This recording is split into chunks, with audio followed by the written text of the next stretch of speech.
हाँ जी, आज का जो हमारा टॉपिक है वो है structure of atom. Chapter number 2 है। तो सबसे पहले हमें इसका इंट्रोडक्शन करते हैं। तो एटम हमारे पास जो है वो लैटिन वर्ड है जो एटोमस से निकला है। एटोमस मीन इंडिविजुअल, मीन के इसमें ऐसे पार्टिकल्स आ जाते हैं जो डिवाइड नहीं हो सकते, इंडिविजुअल पार्टिकल्स इसके अंदर आ जाते हैं। और ये हमारे पास जोहन डाल्टन एक साइंटिस्ट था। जोहन डाल्टन ने एटॉमिक थ्योरी दी थी। Atomic theory, according to atomic theory the all matter is made up of the individual particle. उसने भी ये बताया था कि जो भी मैटर बनता है वो आपके पास इंडिविजुअल पार्टिकल से बनता है। और इसके बाद ये हमारे पास 19वीं सेंचुरी में इसने ये बताया था, और ये 19वीं सेंचुरी के एंड तक यही कंसेप्ट चलता रहा। उसके बाद 20वीं सेंचुरी की अगर हम बात करते हैं, 20वीं सेंचुरी में तो 20वीं सेंचुरी में कुछ न्यू साइंटिस्ट आए थे, जैसे जॉर्ज थॉमसन था, बोर एटॉमिक थ्योरी थी, और उसके अलावा रदरफोर्ड और हमारे पास विलियम क्रूक्स, ये और भी काफ़ी साइंटिस्ट आए थे जिन्होंने बताया था कि एटम जो है वो डिवाइड हो सकता है। एटम जो है वो सब एटॉमिक पार्टिकल से मिलकर बना है। सब एटॉमिक पार्टिकल से मिलकर बनता है। सब एटॉमिक पार्टिकल मतलब इसमें इलेक्ट्रॉन्स भी आ गए थे जिन पे नेगेटिव चार्ज था, प्रोटॉन पॉजिटिव चार्ज वाले, और न्यूट्रॉन्स आ गए थे। मीन के उन्होंने एटम के अंदर ये चीज़ें डिस्कवर की थी। तो ये चीज़ें हम वन बाय वन जिन्होंने डिस्कवर की हैं उसको इंशाल्लाह आगे स्टडी करेंगे।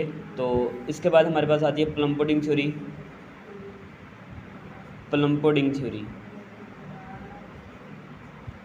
अब प्लम पुडिंग थ्योरी में आपके पास फॉर एग्जांपल यहाँ पे उसने एक एटम लिया था, सॉलिड स्ट्रक्चर सी। अब एटम के अंदर फर्स्ट ऑफ ऑल हमारे पास प्रोटॉन था, यानी कि पॉजिटिव चार्ज, और उसके इर्द गिर्द जो शेल्स थे उनमें जो है इलेक्ट्रॉन जो है ना वो स्टक हुए हुए थे। नेगेटिव चार्जेज जो थे हमारे पास वो स्टक हुए थे। यहाँ पे फॉर एग्जांपल यहाँ पे ठीक है ना, ये इलेक्ट्रॉन जो है वो स्टक हुए थे। तो it is like plums in the pudding, ठीक है ना। ये हमारे पास प्लम पुडिंग थ्योरी हो गई। तो फर्स्ट ऑफ ऑल हम देखते हैं यहाँ पे कैथोड रेस, या उसको कहते हैं डिस्कवरी ऑफ इलेक्ट्रॉन्स।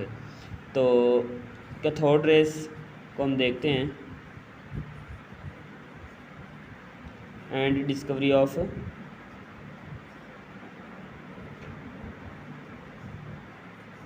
इलेक्ट्रॉन्स। तो 1879 में साइंटिस्ट नेम यहाँ पे आया सर विलियम क्रूक।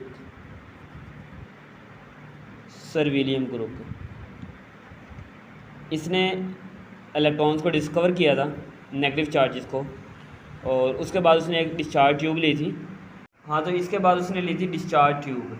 अब डिस्चार्ज ट्यूब हमारे पास जो है ना वो कुछ इस तरह थी, डिस्चार्ज ट्यूब। तो उसके अंदर 2 इलेक्ट्रोड लगे हुए थे, 2 इलेक्ट्रोड।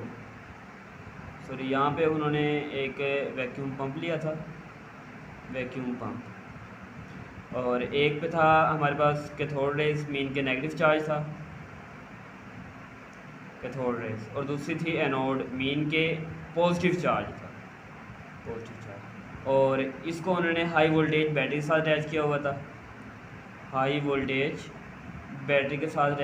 था,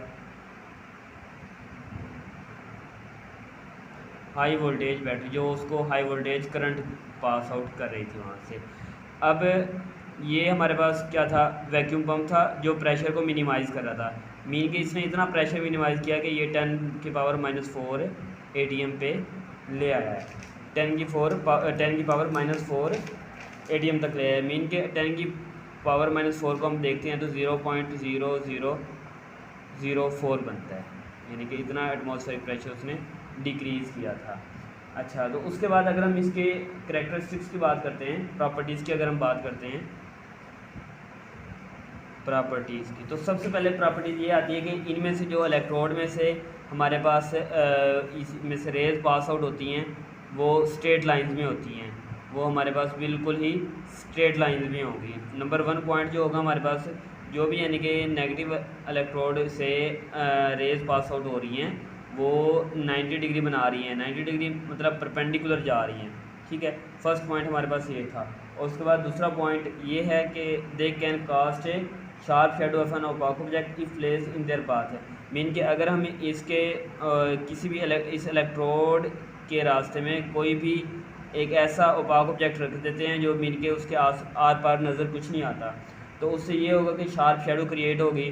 शार्प शेडो मतलब यानी कि नेक्स्ट जो इलेक्ट्रोड होगा उसमें से हमें होल लाइट जब उसके ऊपर पड़ेगी, लाइट पड़ेगी तो उसमें होल्स क्रिएट हो जाएंगे। क्या क्रिएट हो जाएंगे? होल्स क्रिएट हो जाएंगे। ये तो हमारा था दूसरा पॉइंट। उसके बाद नेक्स्ट आता है they are deflected towards positive plate in an electric field showing that they are negatively charge. अगर हम इलेक्ट्रिक फील्ड की बात करते हैं कैथोड रेज में, तो इसमें ये होगा कि हमारे पास जो रेज ट्रांसफ़र हो रही हैं वो कैथोड से एनोड की तरफ जा रही हैं, यानी कि नेगेटिव चार्ज से पॉजिटिव चार्ज की तरफ जाएंगी। नेगेटिव चार्ज से पॉजिटिव चार्ज की तरफ जाएंगी, मीन के कैथोड से एनोड की तरफ डिफ्लेक्ट होंगी इलेक्ट्रिक फील्ड में।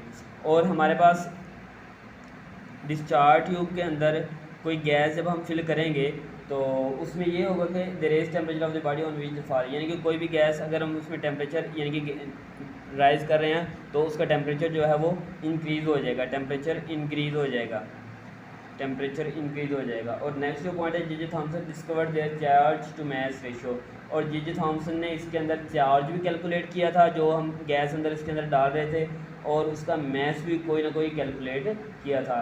नेक्स्ट पॉइंट जो हमारे पास बनता है, ये 4 पॉइंट था, और 5th पॉइंट हमारे पास जो बन रहा है इसका, light is produced when these raise hit the walls of the discharge tube.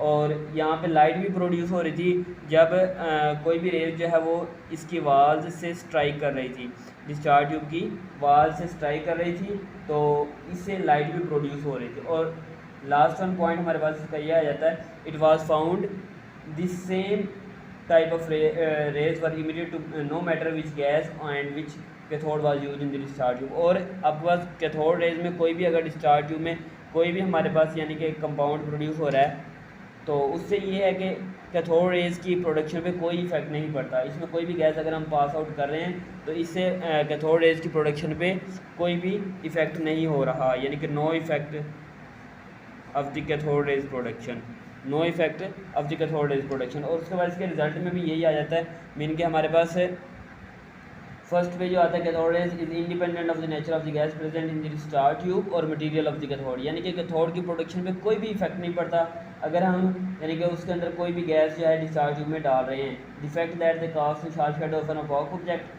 suggested that these are not rays but they are fast moving particles, और इसी वजह से ही इनको फास्ट मूविंग पार्टिकल्स कह दिया गया, क्योंकि ये नेगेटिव से पॉजिटिव की तरफ यानी कि ट्रैवल कर रहे हैं, और इस वजह से उसने इसको इलेक्ट्रॉन्स का नाम दे दिया गया है। और यही हमारे पास फंडामेंटल पार्टिकल्स के तौर पर भी हमारे सामने आए थे। इलेक्ट्रॉन्स को फंडामेंटल पार्टिकल्स का भी कहा जाता है, फंडामेंटल पार्टिकल्स भी बोला जाता है। तो ये था हमारा डिस्कवरी ऑफ इलेक्ट्रॉन जो कि आज मुकम्मल हुआ। हम नेक्स्ट टॉपिक के साथ मिलते हैं डिस्कवरी ऑफ प्रोटॉन के साथ इंशाल्लाह। तो मस्त इसको सब्सक्राइब कर दें। शुक्रिया।